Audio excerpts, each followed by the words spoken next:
Welcome to another episode of Comedy Wham Presents with me, your host, Valerie, and sometime co-host, Miss Purrington.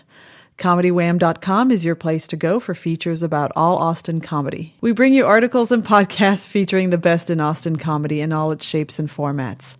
Started in 2016, the podcast project was an extension of the ComedyWham.com articles website. We love interviewing funny people and sharing their stories.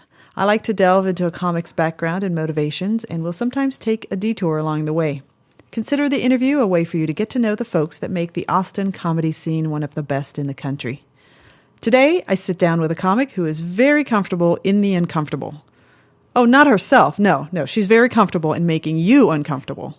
From addressing her own experience as a trans woman to donning a dress with 666 spray painted at a show I recently caught, not uncoincidentally called Cringe-tacular by the Honorable Matt Bearden, this comic likes to challenge us to find humor in the darkest of places. She recently launched a podcast with another Austin comic, and even if you live a very traditional sexual existence, it's definitely worth a listen to broaden your knowledge about what life as a trans woman, and in the case of her co-host, a married lesbian, is really like. And now, Comedy Wham presents our guest, Austin Smartt. Hey, thank you for having me here. Hey, welcome. Yeah. We were talking before that you used to live in this area. Yeah, I know. It's kind of odd. I lived here and then I worked here for a year and a half as well. Yeah. Like out on Lake Travis proper. Oh, okay.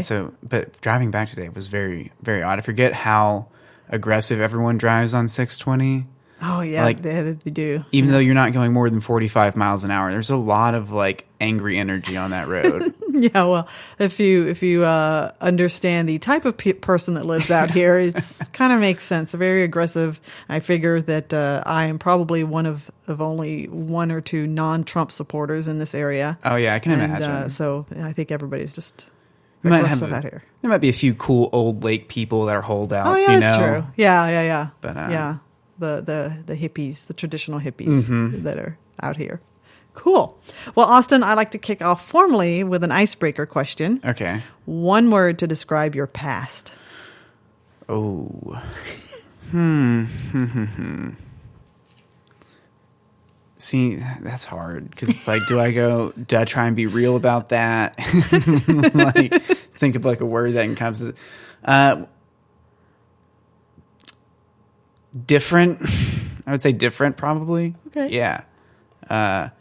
Not that's necessarily different than a lot of other people's, but just like most people or most of my friends, like my past is just different than theirs. Yeah. We all have just different experiences. So yeah, I would say different. Different. Yeah. Okay. All right. And where did you grow up? I grew up in Bonham, Texas. It is about 60 miles northeast of Dallas. So okay. What? Oh, I was thinking Brenham. No. Wait, ice cream place? No. If you know where Sherman, Texas is, or if you know where Paris, Texas is, Bonham is directly between those two, about 5 minutes from Oklahoma. Okay. Like right there on the Red River. Oh, okay. Mm-hmm. And it's a little vacuum of culture. Mm-hmm. So, as many small Texas towns are. Yeah. Yeah. Do you have any early comedic memories? I have my earliest like comedic memory, not earliest, but like I know the day that like my view of like what was funny changed because my dad and my mom always like had good sense of humor growing up, but my mom was out of town one time when I was like 11, maybe 12. Somewhere in there. It was when Austin Powers Goldmember first came out. Okay. And my dad was not supposed to take me to see that movie, but he loved those movies, and we always had the same kind of sense of humor with SNL growing up. Yeah. And so he took me to see Austin Powers Goldmember, and it was the first time that I'd ever seen anything with like sexual humor, like explicitly sexual humor in it.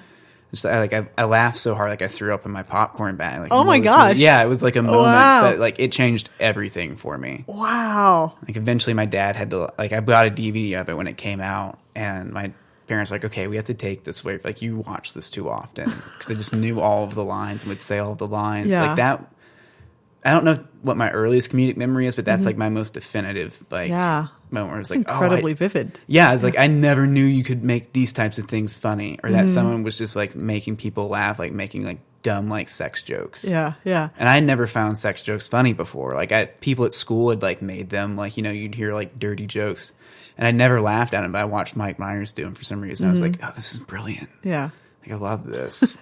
So did you become a fan of the first one? Oh, yeah. Or is it just the gold member? Yeah, I'm an unabashed Mike Myers fan. Like, people shit talk Mike Myers a lot, but I can't. Yeah, look, Love Guru was not a good movie, but I love the Love Guru nonetheless because I love Mike Myers. I can't help it. Yeah. It just is like that moment forever endeared me like into my heart. Yeah, this may be the first reference to Love Guru. Yeah, and in a staunch defense of Love Guru, no less. It's a funny movie, man. Yeah, like there's just something funny about like what people would call like bad humor to me, where it's like, of course it's stupid and there's nothing intellectually like interesting about what's happening, but like it's funny. Like there's two elephants fucking each other like in the middle of a like this hockey rink. Like why is that not like amazing to everybody right now? Yeah, like, yeah. I don't know. Okay. I'm not quite sure where to go with this now. Yeah. No. Okay, so the comedic memory is around the 11 to 12 range, and you absorb that movie to no end. Do you get into performance at all in school? Yeah, I was always in Texas. We have UIL, which is the University of Interscholastic Leagues. And I was always doing speaking things in that. Like I did like impromptu speaking where it's the younger version. You draw a thing and you have 5 minutes just to talk about it. And then you graduate to like persuasive speaking, which is like you draw a thing and you have to convince somebody that your position's correct. I got into that before the internet. So our school didn't really have like a UIL program per se. So we would just go compete without having practiced a whole lot. And so I would just lie. Like I would just make up facts. And since it was before the internet, like they weren't really instantly fact checking anything. So I did okay in that. But like in 8th grade, I got into theater for the first time. Okay. Like that was when we first got a junior high theater like teacher, which had never happened before. Or if they had, it was very small and they didn't know about it. So that's when I first got into it. And like, it was just 8th grade, 7th grade theater kids together. It was 2 classes a day. It was not a big program. And it was just, improv games and like teaching these kids who've never experienced theater, like how do you build a scene? Things like that. And that's when I got into it and had been watching SNL for a long time. So I had like a contentious but like loving relationship with like my theater teacher because I always wanted to do really raunchy, bad scenes because I loved Mike Myers and I loved Austin Powers at this point, and that's just like where my head went, and that's all I wanted to do. And he was like, okay, I get like you're doing some things that are good, like these are funny things, they're not school appropriate. So we always had like had to find like the room that I could like function in. So that's like really when I started performing. And then getting into high school, that same theater teacher started this show called Saturday Night Live, but on Monday. And it was the theater, like kids, like just the high schoolers. And it was a select group, and we would write our own sketches. And like once a semester put on like this SNL skit, and you do some original stuff. And that's where I really tried to like dive into like comedy. That's like where I really was like, okay, this is the stuff that I kind of want to be doing. Like whether it's like then it was SNL, but stand-up was just always a fascination of mine. There was just never a space to explore it. And that was like my entrance into being on stage and performing and learning how to like work an audience like in the middle of a skit or like improvising in the middle of a skit. It was in a small town, so it wasn't like performing for huge crowds, but it was that first moment of like, oh, I love this feeling. Like I like the feeling of being on stage right now. How did you come to find out about stand-up? Is it just exploring the lives of your SNL, cast members that you were adoring? Yeah, that was a big part of it. And then I remember the first time we got cable. Like I remember when we first got dial-up, and then I remember we first got cable, and like those two things. Like then I got Comedy Central, and so I started watching like Comedy Central specials when they came out. And I remember seeing like Dave Chappelle's Killing Them Softly on HBO and stuff like that. And those jokes just, that was that second kind of like, watershed moment, like Austin Powers, where everything changed afterwards. Like, I think it was like the first like real special that shocked me was like Killing Them Softly. And then it was George Carlin's It's Bad For You, like one of his last, or if not, it's his last like special. Okay. And I didn't know who George Carlin was. I just remember going to school the next day and being like, guys, like I saw this like comic who's just like this old guy and he's just like really grumpy, but he's like vulgar and like cursing like it was the coolest thing I've ever seen. I had no idea who he was yet. And then like, it was my dad or my friend's dad down the street was one of the two was like, that's George Carlin. Like, here, let me show you like Toledo Window Box, like these older like things. Wow. And so then after that, it was like anytime there was a stand-up special that came out, like I had to watch it and I had to memorize it the first time it played because I had to like say the jokes to like my friends the next day at school. Wow. And so like that was like my mission. That's what I kind of did for a while. Mm-hmm. I think that's kind of why I learned how to, I guess, write a joke or like tell like jokes. But it always angered me because like people would switch up tiny words, like small like articles like these or A's, or they'd pause wrong. Like, that's not how they tell that joke, man. Like, that's a different, like, you're just paraphrasing it really. It's like, yeah, we don't give a shit. Like, we're not you. It's like, okay, yeah, you're right. When you were doing the performance work, did you build an appreciation for whether or not you preferred the solo performance versus the ensemble performance? No, not really. Just because I didn't really have an opportunity to do solo stand-up until I moved out of Bonham. Yeah. So in Bonham, it was always just an appreciation thing, and I was the person doing stand-up jokes like in my group of friends, like making people laugh. Other than that, like I really enjoyed and thought like my whole goal in life would just be to do sketch comedy and SNL type stuff. It wasn't until I moved here that like, and I started doing stand up that I really was like, oh yeah, like this is what I love to do. Like this is what I kind of, it gives me more enjoyment. It works at a different part of my brain that I find more satisfying. And we were again talking before we started to record that you moved here your senior year of high school. Yeah. And given that age, that's probably not you making that decision to move here. No, but my parents were really great about it because we had the opportunity to move here, and they asked me, you know, because I was not happy in that small town. It was very clear. Everybody knew that I did not want to be there. But nonetheless, they were like, you know, we can move to Austin, but we won't since it's your senior year if you don't want to move away. And I was like, no, let's get out of here. Yeah. So it was nice that they gave me that choice. And so it really wasn't bad. It was like going on vacation for a year. Like Lake Travis High School is the closest thing to High School Musical I've ever seen in real life. Really? Yes, it's ridiculous. Like it's just a bunch of pretty white people like with all of these like badass amenities. Like they do block scheduling, which I'd never experienced before. So you have a different set of classes every other day. Okay. You don't go to the same classes every day. But I figured out that I could have all film classes one day and then regular classes another day, which was just blew my mind. Like they had a course catalog instead of just one page of courses that you could take.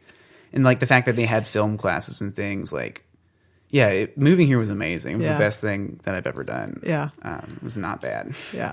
Can I slip into a part of your story is being a trans woman? Where in this timeline does that start taking shape? I mean, it takes, like, the idea takes hold very early. Okay. But in Bonham, you know, I had the internet, and so I was beginning to be able to do research because I had these feelings. But even though I could do that, like, the idea of being transgender or, like, being a man that becomes a woman was kind of science fiction-y to me. Like, it was a thing that was extremely hard to obtain and required, like, massive amounts of surgery. Like, I remember reading in the Guinness Book of World Records, like, at that age, the first trans woman required, like, 60-something surgeries or whatever. That's what they said. And that number just stuck in my head as, like, okay, so I'm kind of feeling this, but that's what it takes to make this obtainable. So this obviously isn't like a real thing that people actually do.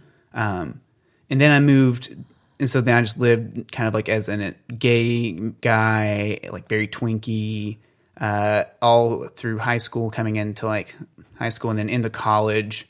And once I got into college, I really was like in a space and like knew that I was like for sure like some sort of genderqueer transness, but I just learned all those words. Like coming to Austin and then getting into college, like finally gave me the vocabulary to like actually explore like different things or different aspects of gender, as opposed to just thinking of it as this one option. It's like you're either just a regular person or you're a transsexual, which was in my head. And I'm like, oh no, there's like gender queer and gender fluids and all these other things. So I really started playing around with that.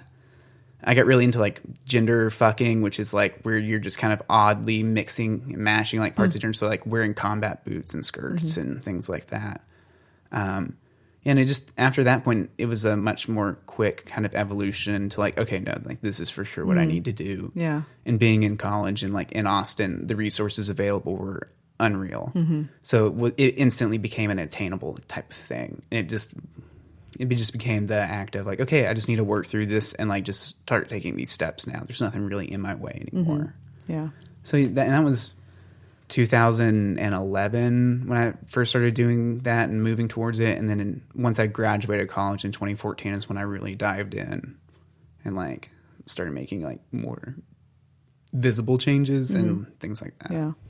And the reason that I brought it up, not only is it just part of your story and it's a very interesting part of your story, is having observed you on stage and out and about, and then just everything you've said up to now, like I get no sense of angst about your childhood and your experiences other than I wanted to get out of this small town. But I don't feel like a heavy sense of weight from you. Like you see, like I'm crossing my fingers. And it sounds like you had really supportive parents that, have helped you along the way to be so confident in yourself. Yeah. And, I definitely still carry around like a lot of angst, and like my childhood was very traumatic, like growing up and being bullied and things like that. I don't ever try and like let that visibly show or like express it because it's not productive. It doesn't feel good. And like, I just let it inform me in positive ways, like just giving me life lessons and things like that. Because like I used to have a joke about this where it's like, it was actually I did it the first time I competed in like Funniest Person in Austin, but it's like queer people annoy me, or paraphrase, queer people annoy me because like they act like they have some deep insight into life because they got bullied in high school and got called a faggot. It's like, does anybody here know someone who didn't get called a faggot in high school? And it's just the point of like, yeah, we all have horrible things that happen to us, but a lot of times like the queer community holds on to that this sort of like badge of honor. Like I had to fight through this, and that's never been appealing to me or attractive to me. And so I just made it a point to not ever be that or do that visibly. But I think, I guess that's a good thing that's working because you're like, you see, and I did. My parents were super supportive. And like, I had a very supportive, like, network of people around me. So I had a much easier time than a lot of other people, I guess. But yeah, it's an interesting observation on when you go out to see comedy, there are those, the sad sack type of approach to comedy versus the, like, I just think to me, the fact that you wore the 666 spray painted on the dress, it's like, I don't give a fuck, this is who I am. It's comedy. You're supposed to be having fun. Yeah. Like, this is like, I'm trying to make you laugh. I'm talking about horrible things. Of course. Right? Like, these are bad, dark things. But like, it's all supposed to be like entertaining in the end of it. And I just think about what do I find entertaining. Like, I do stand-up comedy that like I enjoy. Yeah. And hope that everyone else like gets on board with it, And that is actually the really critical formula, is doing something that you enjoy. Because if you're having fun, then 9 times out of 10 the audience is going to have fun right along with you. Yeah, exactly. Yeah. And if they feel like you're just doing like a sad thing, like that's fine, that can work. But it's hard to sustain. Yeah. And it's hard to get people to be on board with your sadness for a long time. Yeah. Like, you see people do it, but it's not something I think I could ever, like, do the mental gymnastics to make that work. Yeah. But. Yeah. Okay. Well, let's hop back to the timeline of comedy, because you're in Austin. And did you stayed in Austin for college? Yeah. Well, I went to Southwestern University up in Georgetown. So Austin adjacent. Yeah. 30 minutes outside of Austin. Very fun. We never came into town. It's a little liberal bubble in the middle of Georgetown in Williamson County. Just stayed on campus the whole time. Yeah. But yeah. And then afterwards I moved to Austin and just stuck it out. Yeah. And at what point do you say, I've been memorizing all these stand-up albums. Yeah. my teenage existence, and holy cow, I'm in Austin. There's a ton of comedy that I could go perform at and do open mics. When do you discover that? Oh, I mean, I did like one open mic at a coffee bar on the Southwestern campus once. And like, that was just like having that feeling. It's like reassurance, like, yeah, I can do this, and I for sure want to do this now. Yeah. And then, I moved to Austin. It was a thing that I had always talked about and like really wanted to do, but never actually had done. And I went through like a breakup and like moved in with like my friend, and we were living together, and I just wasn't doing anything. I was like going to work and then coming home, and like I had a puppy I was like playing with and like was smoking like weed. And it was fine, but I didn't have an activity. And finally, I like went on this like bad Tinder date with a guy that was doing comedy in Austin. And so my ears kind of like peaked, and I was like, so, oh, you do comedy? Started asking about like, where do you go? Like what? So like, what's your kind of like stand up thing? And he was like, I do mostly political comedy. And I was like, oh, is that like working for you? And he was like, oh yeah, I'm doing really well. And in my head, I was like, all right, if this motherfucker is doing comedy and is doing well, like there's no reason, like I'm more interesting than this guy. Yeah. And so, yeah, I just had a moment where it was like, I just had to do it. Like, I just want to go do it at least once. That way I can say I'll do it. And I'll just be bad at it and try it for like 6 months. And then I'll have that in my head. It's like, yeah, I did it. I can just appreciate it. Like, I love music. I'm not a musician. Like, I mess around on bass. But, like, I'm never going to try and be a professional musician. I'll just do that with comedy now once I give it a little shot. And I did it. And it just kind of, things started clicking. Like I did my first open mic, and then, you know, I was like, okay, 6 more months. How did that go? That first open mic? It was bad. I mean, it was at Beerland, and Chris Cubis was like the host. He was like working the bar, and like I had taken Adderall earlier in the day because I was like, I need to like think about what jokes I'm going to do. And so I had them all written on a napkin. And I shouldn't have taken the Adderall because I had like so much. I was like just sitting there and had like the napkin in front of my face, but behind the mic, so no one could see my face. And I just like my hand was kind of shaking. I just like read off these like super fucked up jokes. Like I told like a joke about like 9/11 and a joke about like fucking dogs and like just like, and, you know, it's me, and I'm trans, but I'm pretty like gender neutrally weird looking. And just me in this like place with all these other like open micers who no one knows me, just like, who the fuck is this? And I did it, and I got off stage, and like even though it was horrible, I was like, I'm doing that again. Like I'm not doing that again now. And then just didn't stop. Just kind of took off. What was it that despite all these things you've just listed out that should have kept you from going back? What was it that like was like, no, I'm absolutely going back? I mean, I just have like a deep sense inside me sometimes, like a very critical voice that's like antagonistic towards myself, where it's like, really, you're not gonna do that? Like, come the fuck on. Like you're gonna be like, and it's silly, it's like you're gonna be weak and you're not just gonna go do 4 minutes on like, what's the worst thing that can happen? You're just letting yourself not do that, and that's stupid. And I'm like, fuck, I'm right. You're like, bullying yourself. Yeah, I'm bullying myself into doing the thing that I know I want to do. It's like at the core, it's like, yeah, of course I wanted to go do that, but I'm nervous, so I'm going to try and find every excuse not to. So I need to have this inner bully that just moves me towards what should happen. So how did you start evolving from the shaking napkin holder covering your face to, you know, making strides? Yeah, technology. You know, I've heard so many comics say this, and it's true. It's just like, you should record your sets. Yeah.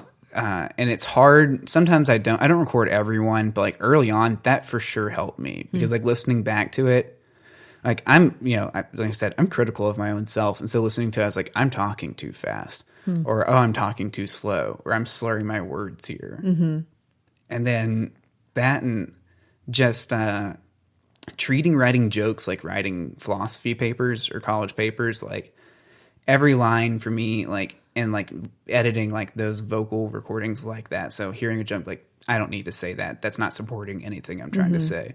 Or, oh, that line's wasting time. Or, oh, that line needs to go first because that sets this idea up in my head and gives me a justification to say like this next thing. Yeah. But yeah, listening back to it got me off of like reading those napkins and like being nervous, and into the point where I was able to write jokes and like hear myself on stage and be present in the moment and kind of find like a good flow. And it still changes though. Like the way I watched a video from me doing a set at Cap a year ago at the same Halloween show, the Cringe-tacular.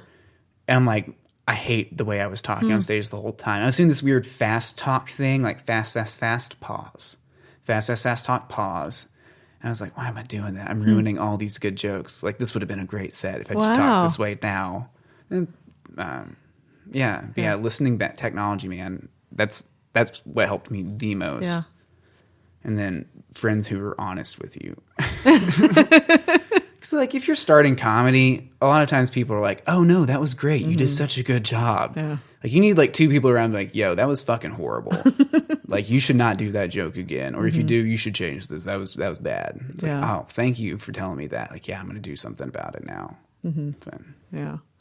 Trying to figure out where I want to go with this. I think I need factually to have this piece of information. So that first open mic happened in what year? that was August or the end of July of 2016. Okay. Yeah. Wow. No, wait, of 2015. Okay. Yeah. Because then my first Funniest Person Austin contest was 2016. Yeah, so like the last week of July 2015. So at that point, you were nearly a year into the experience. It probably, I mean, you'd certainly heard about the contest and it made sense for you to give it a shot. Yeah, like I did it, and then by around like November, everyone had been talking about FPIA or Funniest Person in Austin. And I was like, okay, I guess it's a thing I'm going to have to do. Yeah. Like I'm not going to do this and not compete. Like if I want to be part of the scene, this is the thing I want to pursue. Yeah. So yeah, and that was the first year I did it. It was great. It was such a good experience. Yeah. Yeah. It's fun. I'm sure you know, there's, all sides of opinion about the FPIA, that it's... Yeah, I mean, people get all up in arms about it because here's the thing. Like, it's comedy is like a scene like anything else. Like anything else, it has its like controversies and contentions. And it's like high school. And like, just like I was like, I don't give a fuck, man. Like, it's a contest. Who gives we should all. I like being competitive. That's wonderful, but it's still a fucking contest. Like, there are people who have like never done well in that contest and are like light years ahead of everyone else in the comedy scene. There's people who've done well that like they're not doing fuck all now. Like it's just a fun thing that we all get to do. And when people get super opinionated about it, like, all right, I'm going to peace out. Like, y'all can argue about this, but invite me back when it's something that matters. This is just a fun thing we all do together once a year. I don't know. You're relatively young in the perspective of a comedy career. Very, let alone just young. Have you had a light bulb moment where you have felt like, despite being slow to actually try that first stand-up, given your youthful admiration of stand-up, where you're like, yeah, no, there's no question that this is what I want to pursue? Yeah, there's been a couple moments like that because I've seen a few comics, quit or just like decide like, yeah, I don't want to do comedy anymore. Yeah, and maybe at some point I'll get to that area where I can entertain that headspace. But for now, when I try and put myself there, it's like I couldn't imagine doing that. Like, even if I just start doing horribly, which is not out of characteristic for me, like, sometimes people just don't like the stuff that I'm throwing down for them. I still get so much enjoyment out of, like, just putting those ideas out there. Yeah. And it's like, yeah, like, that's what my original intent was just to have a hobby to do at night, like, something to get me out. And it turned into much more than that. And it was like, oh, I can actually pursue the thing that I have wanted to for a while.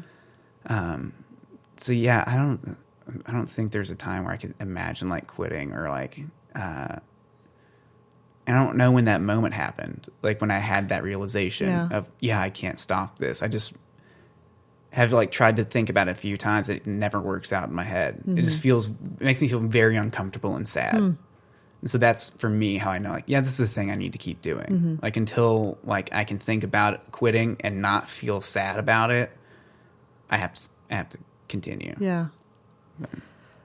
The podcast is in its infancy. There's so many local comics that have podcasts. Everyone and their grandmother has a podcast. Thank you for pointing me out. As everyone's grandmother. I appreciate that. Get out. No. All right. It's been fun.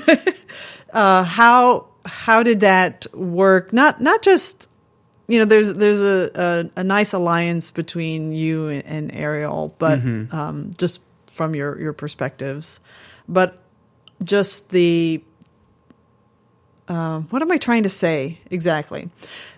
What I'm trying to say or get at is you just talked about how it makes you uncomfortable to think about not doing comedy. Mm-hmm. So there's a sense of being goal-oriented in what you want to achieve. And how does starting a podcast with someone kind of fit into that?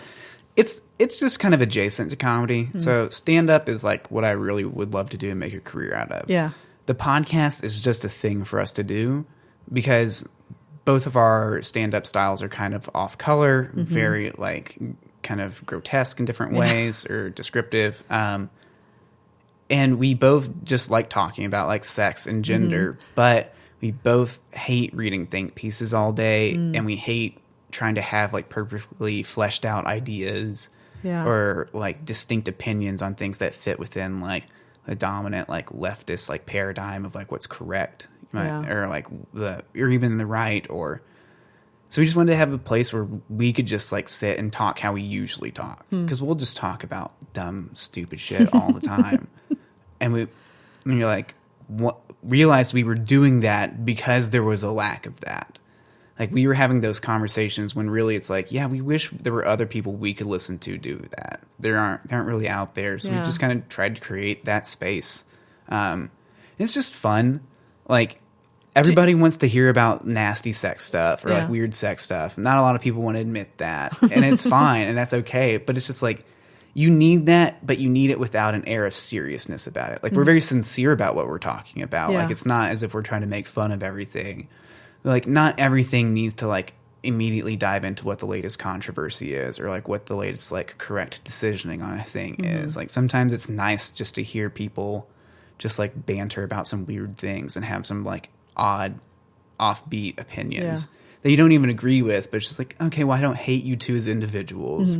It's interesting and nice to hear somebody talk about that. And it's also just fun because it lets us like explore an aspect that we really enjoy with each other that we can't really bring on stage. So Ariel and I really like our dynamic because Ariel is for sure like much more like conservative than I am in like most ways. Like she's very so like she's like very like we on the podcast like I call her like a sexual Republican. Like everything I bring up she's just like, that's gross. Not like that's not for me. She's like, no, that's disgusting.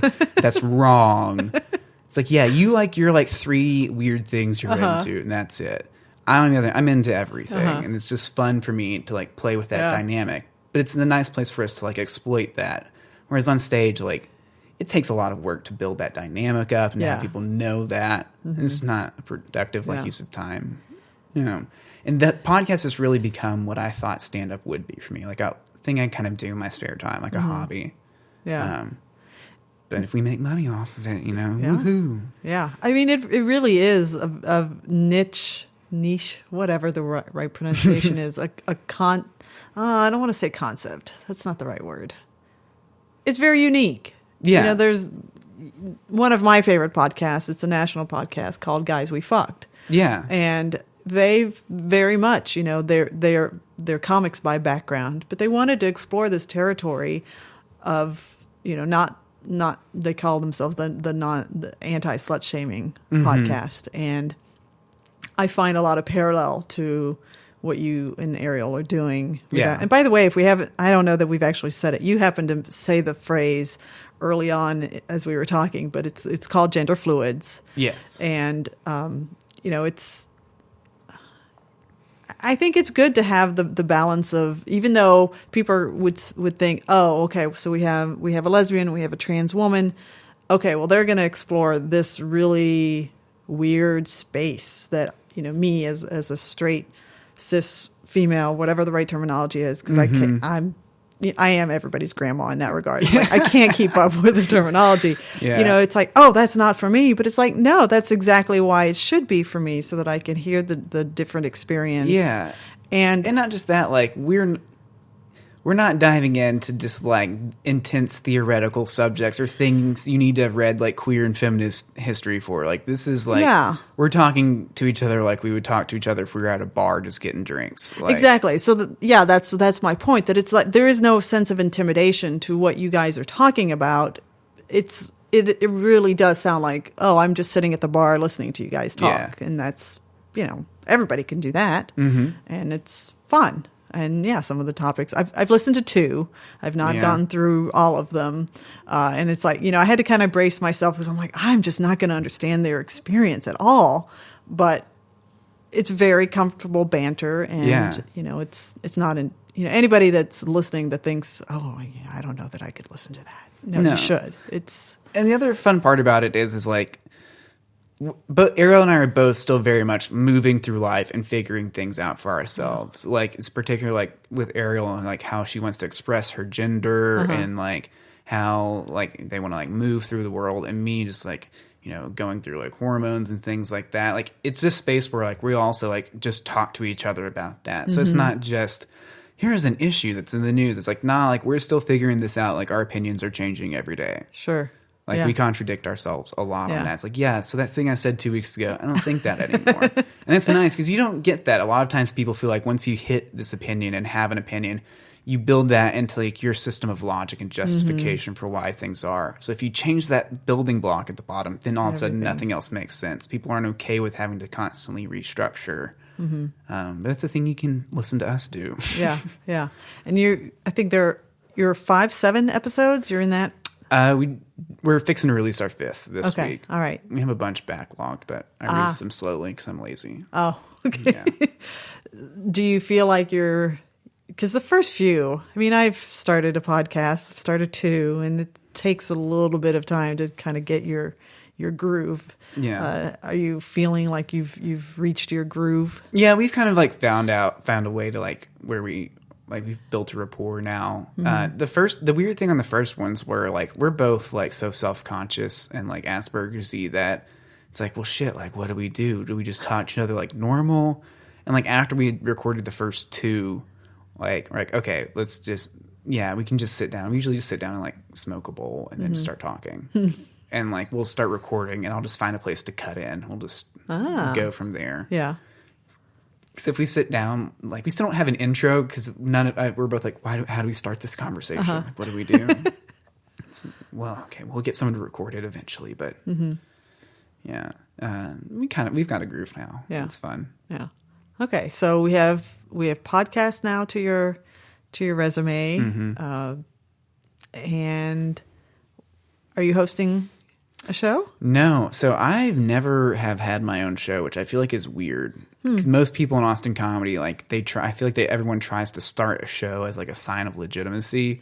Like I'm part of this. I just never have done it. Yeah. Like I've hosted a couple shows when someone's like, I need a fill in, but I'm picky about it. And like, I'm too self-conscious to like have shitty shows happen. Yeah. Like I just don't want to have that internal battle. I'd rather just do stand up and then, have fun. The few times that I've talked to people where this issue comes up and they say, no, I haven't had a host. I haven't hosted my own show. That's exactly the reason why. Is they're like, there's good shows around town that I can do my stuff at. And if I'm the host, it's just a whole other I don't want that work, Yeah. It's like, okay, I could host a show or I could be at the park with my dog right now. Like I'm going to go do that. Yeah. Like, and for me, when I first started doing comedy, I really dived in and was trying to do it like 6 nights a week. And since then, I've like dialed it back because I wasn't having new like life experiences or like things that I could like write other jokes about. Yeah. Like I need like some time to like breathe outside of the scene. I need to see more than the same like 30 people at mics every week. Yeah. Or at shows every week, that's why big reason why I don't host a show. It's like I don't want to do that work. Yeah. Yeah. Okay. Trying to decide where do I want to go next. Yeah. Okay. I'm going to ask you philosophical questions. Okay. As far as being a performer, what do you love and what do you hate about being a performer? Man, those are very broad. What I love and hate about it. I mean, damn. I got to think about that for a second. I mean, honestly, the thing I hate about it most, it's stupid. It's the time commitment. Like, it's such a petty thing. But yeah, like, I love sleeping. I want to sleep a lot. Like most nights I would rather like sit in my house and like smoke a blunt and play chess and like go do comedy. That sounds perfect. Like I have to get dressed and like give a fuck about kind of what I look about, and I'll go out and deal with people and have conversations I probably don't want to, like. Yeah. That's what I hate about it most. But at the same time, that is kind of what I love about it most, because I am that person that just wants to sit in, and it does make me get out. And I do have like an odd romantic like attachment to, like, every time I do a show that's downtown, I park my car and I'm like walking to the show. I have this romantic thing, like, I'm fucking doing comedy. Like, I'm walking through a city, like, to go do a comedy show. And then it makes, like, young inner me nostalgic, like, fucking 14-year-old me and Bonham would be like, would not believe this is where I'm at now, that I'm doing this. Like, that's what really brings me joy. That makes me, like, love doing it. I guess secondary to that is just, like, the ego rush in a weird way of, like, I am on stage and I do kind of hold an odd position of power in doing that. And because I'm trans, I get to say some fucked up things that would take other people time to work up to being able to say. So I get off on that, like, ability to like make people sit through there and make people have to try and understand why I'm saying those things. Like, that's a really unique kind of experience and feeling, and it's hard to replicate in other places, because if you do that in conversation, it's like, why should I care about what you're saying right now? We're just talking. But if I'm on stage, like, you're supposed to be listening to me now. Right. Yeah, but yeah, the romantic love of just like, oh, I'm out doing it, like, the romanticizing every kind of experience, like, oh, I'm just sitting at a bar by myself, like, waiting for a show. Like, it's cheesy as fuck, but, like, I love that. Like, I love romanticizing those things. Yeah, that and the power of it. But fuck, the time commitment's the worst. Like, that's really the downside to it. Do you spend a lot of time outside of stage time with writing? Yes and no. So I don't really physically write ever. I'll, like, write something down once I've figured it out in my head. But I write jokes in my head and I edit in my head. Okay. I have a weird way of being able to, like, visualize and remember the actual words. Wow. So yeah, I'll get an idea and I'll just go over it a few times until I get it, and then I'll write that idea down. So I don't really spend a lot of time, like, writing, but I also do, because I'm always kind of just mulling over ideas, or if a thing happens to me, I instantly try and make it into a joke, and, you know, pretty quickly be like, yeah, that's not funny, actually. That was just a thing that's interesting and is a good story, but it's not a joke. Okay. So the time commitment really is just getting out on stage. So it's the physical act of, like, I live on 38th Street in Austin. I'm not outside of Austin. Right. I'm downtown. And, like, having to drive down to 6th Street and park takes me 10 minutes. I'm so like, yeah, I don't want to do that. Like, I don't want to, like, put in that effort. You need a naggy mom. I know, I do. Go. The worst thing ever is, like, my girlfriend is, like, absurdly supportive. Like, typically you hear people about getting in relationships and it's putting a strain on their comedy because the girlfriend's like, I want you to spend more time with me. Yeah. And, like, I'm always like, she's like, are we hanging out tonight? I was like, I mean, yeah, I kind of thought I needed to go do a mic. She's like, no, you go live your dream. She's like, fuck. Like, God. I can't even use you as, like, a scapegoat to get out of this. No. Oh, man. You have a rough life, Austin. Yeah, I know. Why is everyone so fucking supportive? Well, we could start right now. When this comes out, we'll just have the title will be Austin Smartt needs us to not be so supportive. Because you need that bully, right? You need that internal. Yeah, that's why I'm my own internal bully. And that bully's like, don't you put that on her. Oh my gosh. Oh, that took a turn. It almost does. Yeah. How about festivals? Is that something that's starting to be on your radar? Yeah. I mean, so I've done the Out of Bounds Festival, and I've done one show on the Moon Tower Festival. Okay. It's a thing that I'd like to do. I'm just skeptical always because, and this is just internal me of like, do I want to spend the money to like apply? It's not that much. It's $35. I should just spend it instead of like going out to drink one night or something like that. But it's that, and then it's just, again, the inner skeptic in me of just like, well, what if we don't get the time off work? Then you got to cancel on this festival. Are you going to have saved up enough money to like get there and like actually, it's just stupid things. And it's all things that if I would just apply and do it, I could figure out at the end. Yeah. Because I have so many friends that have had wonderful experiences on them. But no, it's not a thing that I actively pursue. Like, Yeah, I don't know why. And you may not, because you're in that 1 to 3 time period of your comedy career. But do you see yourself down the road with that, or touring even? Yeah, for sure. Those are things that I like look forward to doing. And like honestly, like the festival thing would be a reality if I could just apply. Mm-hmm. Like there are people that are in that same like time period of mine. There's like a certain group of us that are kind of advancing more or less at a consistent pace. It's like, yeah, we all like have good enough sets and are like good enough comics that we could for sure get on these festivals or like apply and get on these festivals. But it's the desire to do it. I just don't have it yet. Mm-hmm. Like I like hearing about those stories, but again, I don't want to leave my house. So I'm like, fuck, I gotta book a plane ticket. I gotta fly out to this place. I gotta find a friend to crash with. Like it would be a great experience, but the inner homebody in me just wants to hunker down. Mm-hmm. I don't know. They're fun. Like the ones I've done, like Out of Bounds Festival was like a great time. It's like a good festival. Yeah, the Moon Tower show was like a great show to do. Like I had a blast. Like that got on like the Raw Dog Comedy Channel. That was like on Sirius. That was super cool and fun. Wow. Yeah, I mean, just, like, and I enjoy doing things like that. But those are all easy. They're all in my hometown. Right. I can do those. Yeah. Now I'm saying it, I'm sounding like a shitty, like, wannabe hometown hero. Just like, oh, I'm not even a real big deal yet, but like, I could be a big deal that doesn't go anywhere one day. All the festivals have to come here now. Mm-hmm.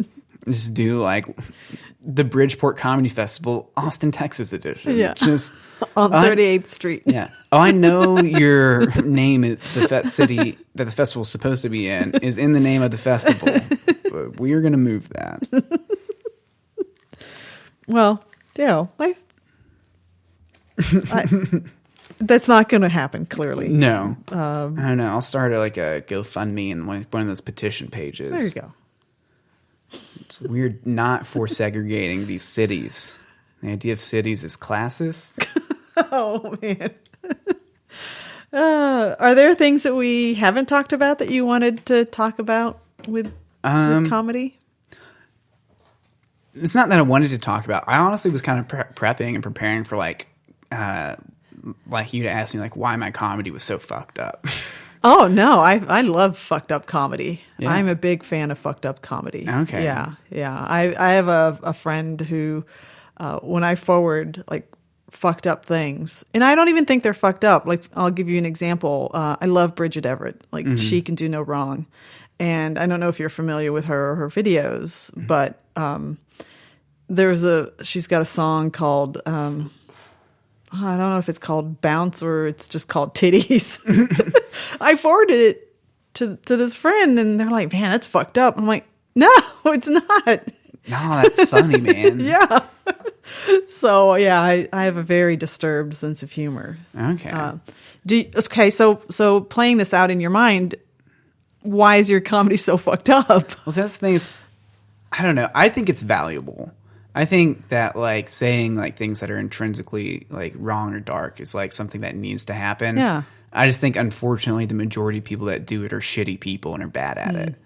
So like, you know, what's called like blue comedy or like dark humor is often labeled as like juvenile or people just trying to purposefully like start controversy. It's like, no, I'm not trying to be controversial. I just think that like finding a smart way to make people laugh at these things is productive. Yes, like, absolutely. Yeah. Like I used to read a lot about this idea called the grotesque, and it's like in philosophy and like in aesthetics, it's like when like something that's like otherworldly and something that is of this world are kind of meet and come together, like a centaur or like a minotaur would be considered like the grotesque. It's like a mixing of a human, like gargoyles, things like that. But it's like this area where like bad things and good things kind of meld, and it's not necessarily there's neither bad nor good. It's this kind of coming in between the two, and that's what I try and do with like fucked up jokes. It's like I could tell a joke about killing cats, like it's of course that's horrible, but it's packaged in this cute cat joke about allergies, you know. It's like, yeah, it's like I think it's valuable to like guide people into that space where they feel comfortable to laugh at things that are horrible or that you wouldn't normally get a chance to laugh at. Because like laughing's healthy, and like I think it's like releases like some energy that you need out of you. And I think when you can be put in a space to laugh at things that are wrong, like that's ultimately healthy in some sort of way. Like that's a good thing. Yeah. Like obviously some people could be traumatized by what you say, or some Right. people have past experiences. Like you shouldn't ever try and like purposely hurt somebody. But like you do what you can to mitigate that. But Yeah. that, like, yeah, I just think it's something that like people need to do more, or to be more comfortable with. Mm-hmm. Yeah. It's a very difficult thing to accomplish, and I'm very biased because I'm a big fan of comedy, so I can appreciate when somebody's worked really hard to make the grotesque or to make the totally wrong idea funny. Mm-hmm. And so that's probably why I have a different tolerance for it, because I've trained myself to appreciate how hard the person has worked to make this completely wrong concept funny. Mm-hmm.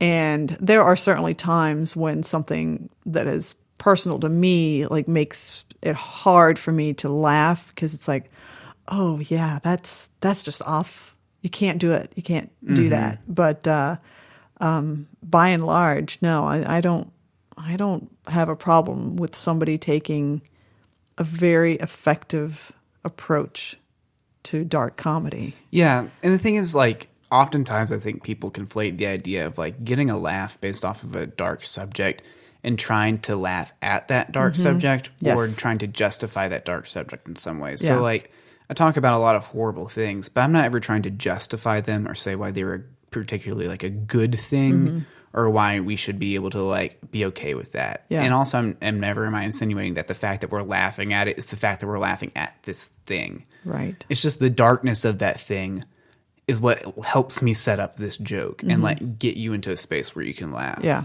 Yeah. But like that's such a hard like mental distinction to make for a lot of people, because more often than not, when you're laughing at a thing, you're laughing at that thing.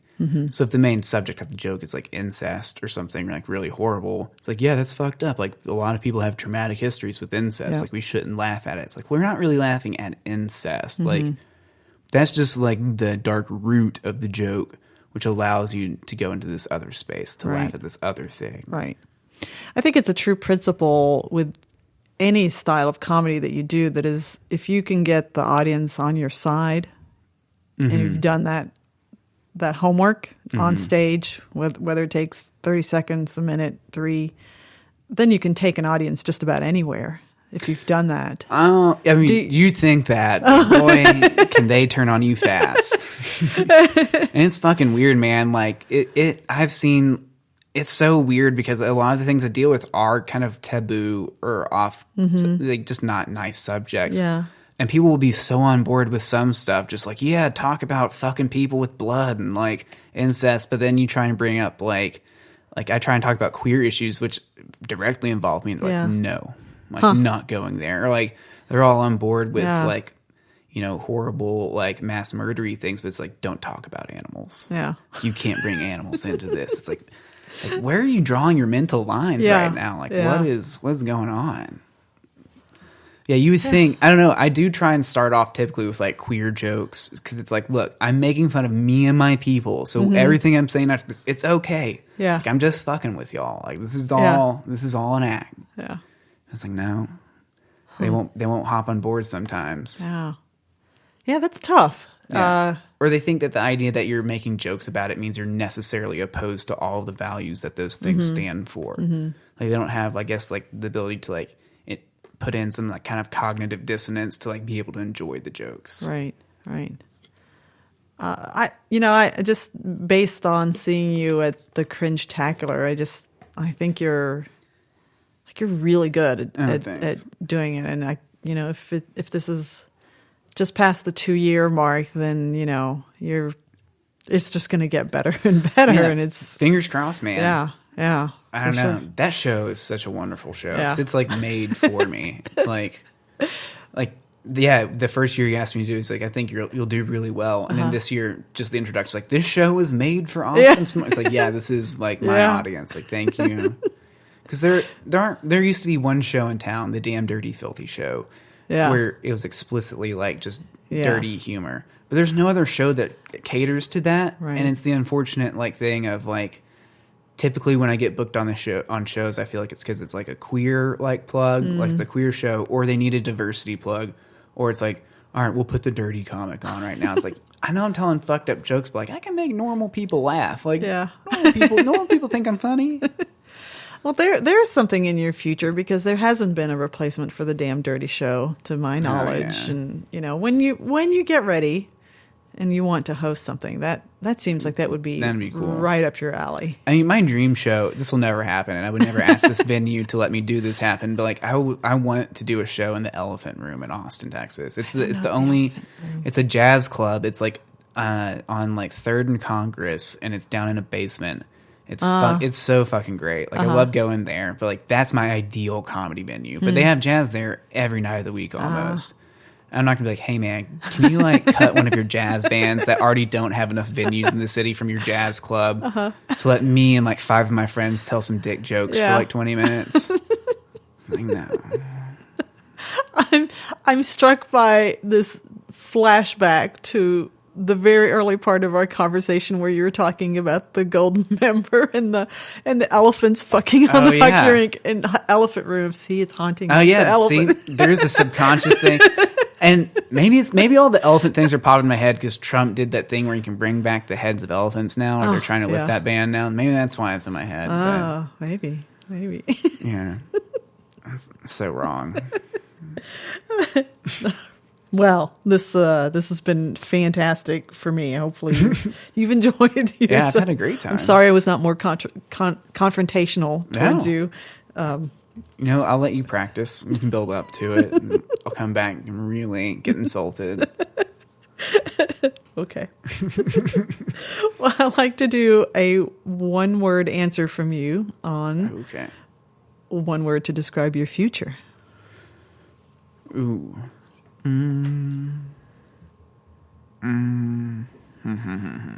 Damn. Futuristic.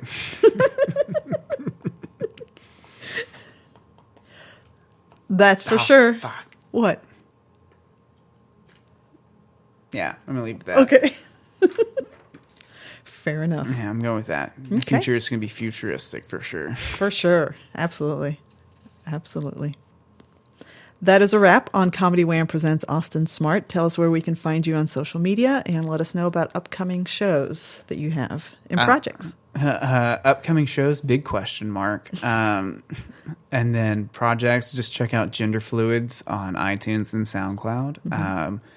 On social media, you can just find me on Instagram and Twitter. I'm really just on Instagram. I don't tweet hardly ever. And my Instagram and Twitter handles are Austin is Smart. It's just my name with an is in the middle. Okay. Yeah. And it's 2 T's. Everyone. Yeah, 2 T's and smart because I'm extra smart apparently. Or super fucking stupid. One of the two. We hope you've enjoyed learning about how Austin got to be the comedic genius that you heard today just as much as I have. Be sure to visit comedywham.com, give us a follow on Twitter and Instagram at comedywham, and like our Facebook page. You can listen to past interviews on Stitcher, Google Play, and iTunes, and review us while you're at it. This has been Comedy Wham presents Austin Smartt. I'm Valerie, and that's been funny. Thank you, Austin. Yeah, thank you, Valerie.